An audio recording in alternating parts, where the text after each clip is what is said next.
অনেক শুভাকাঙ্ক্ষী কিন্তু এইটা নিয়ে আমাকে প্রশ্ন করেছেন। তো তার মধ্যে একজন আমাকে কমেন্টস করছেন, ম্যাম প্লিজ দয়া করে একটু বলবেন যে কি খেলে লিঙ্গটা একদম ভালোভাবে শক্ত হবে।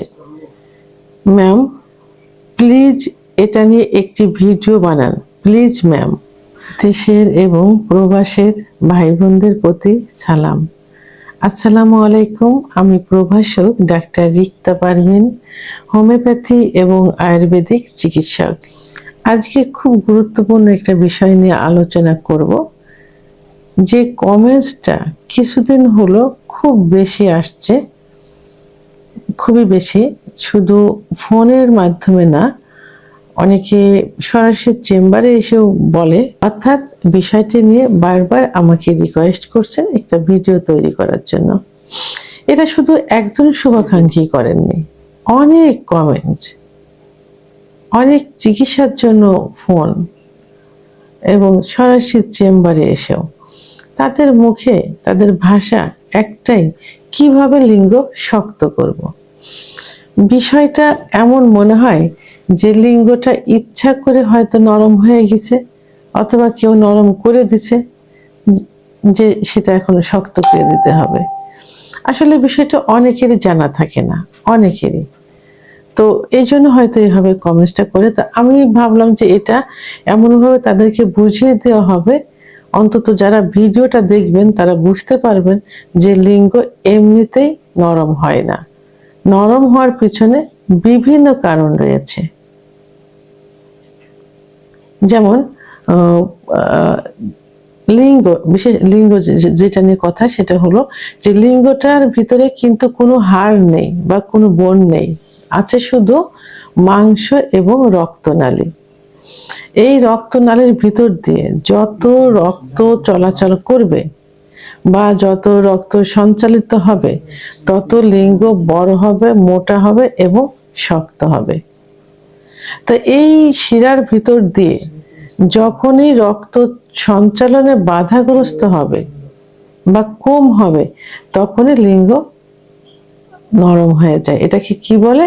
ইংরেজিতে ইরেকটাল ডিসফাংশন, বাংলায় উত্থানজনিত সমস্যা, এবং সবার মুখে শক্ত না হওয়া ইত্যাদি ভাবে প্রকাশ পায়।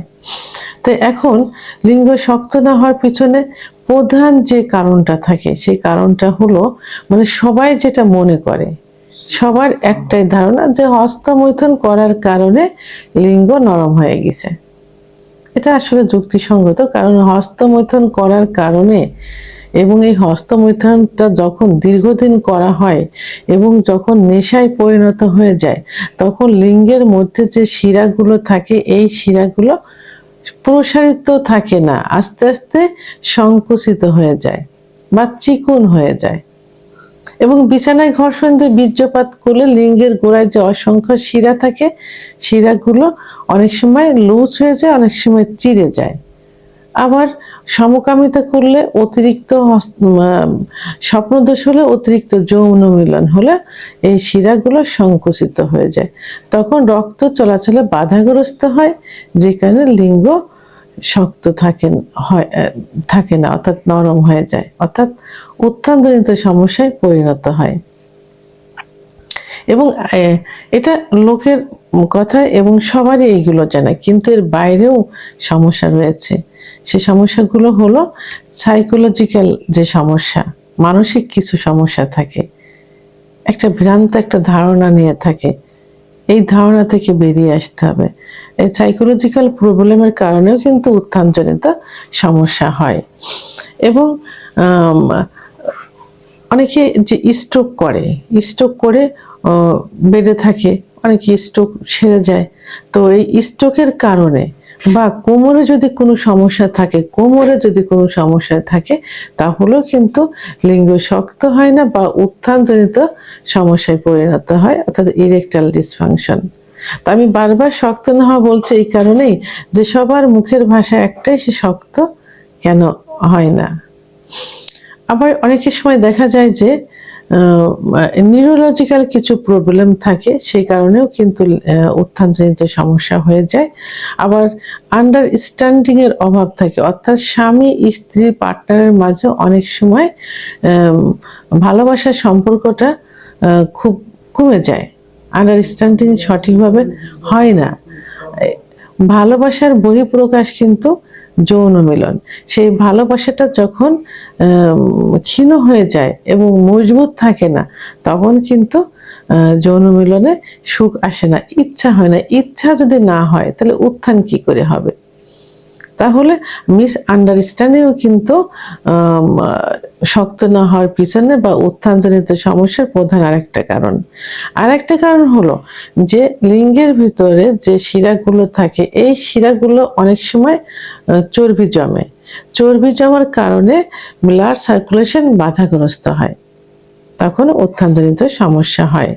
আরেকটা হলো যে পর্যাপ্ত পরিমাণে স্নায়ু উত্তেজনা যদি না হয়, পর্যাপ্ত পরিমাণে স্নায়বিক উত্তেজনা যদি না আসে, ইচ্ছা যদি না হয়, তাহলে লিঙ্গ শক্ত হবে কি করে? কোনো রকম ইচ্ছা হলে তো আর প্রবল আকারে শক্ত হবে না। তাহলে স্নায়বিক উত্তেজনা জন্য চিকিৎসার প্রয়োজন। তো এখন যে কারণগুলো বললাম, এই কারণগুলোর জন্য কি করতে হবে? অবশ্যই একজন অভিজ্ঞ সম্পন্ন ডাক্তারের শরণাপন্ন হতে হবে। ডাক্তার কিছু পরীক্ষা নিরীক্ষা দিবেন, পরীক্ষা নিরীক্ষার মাধ্যমে সঠিক রোগ নির্ণয় করতে হবে যে কেন এটা শক্ত হচ্ছে না, উত্থানজনিত সমস্যা কেন হচ্ছে। নির্ণয় করে ওষুধ নির্বাচন করলে ইনশাল্লাহ সেটা ঠিক হয়ে যাবে। অনেকে অন টাইম ট্যাবলেট খাচ্ছে, এই অন টাইম ট্যাবলেট, এবং অনেক ডাক্তাররাও কিন্তু অন টাইম নিজেদের একটু নাম কামানোর জন্য, সাময়িক রুগীকে ধরে রাখার জন্য তারা অন টাইম ওষুধ দেয়। এই অন টাইম ওষুধ কিন্তু সব থেকে বেশি ক্ষতি করে। প্রথমত হলো কিডনি ইফেক্ট করবে, দ্বিতীয়ত হলো একটা সময় অন টাইমে কাজ করবে না, তৃতীয়ত একটা সময় কোনো চিকিৎসাতেও কাজ হবে না। সে তো এমন একজন ডাক্তারের কাছে যেতে হবে, একজন অভিজ্ঞ সম্পন্ন রেজিস্টারকৃত ডাক্তারের কাছে যেতে হবে। পরীক্ষার মাধ্যমে সঠিক রোগ নির্ণয় করে চিকিৎসা দিতে হবে।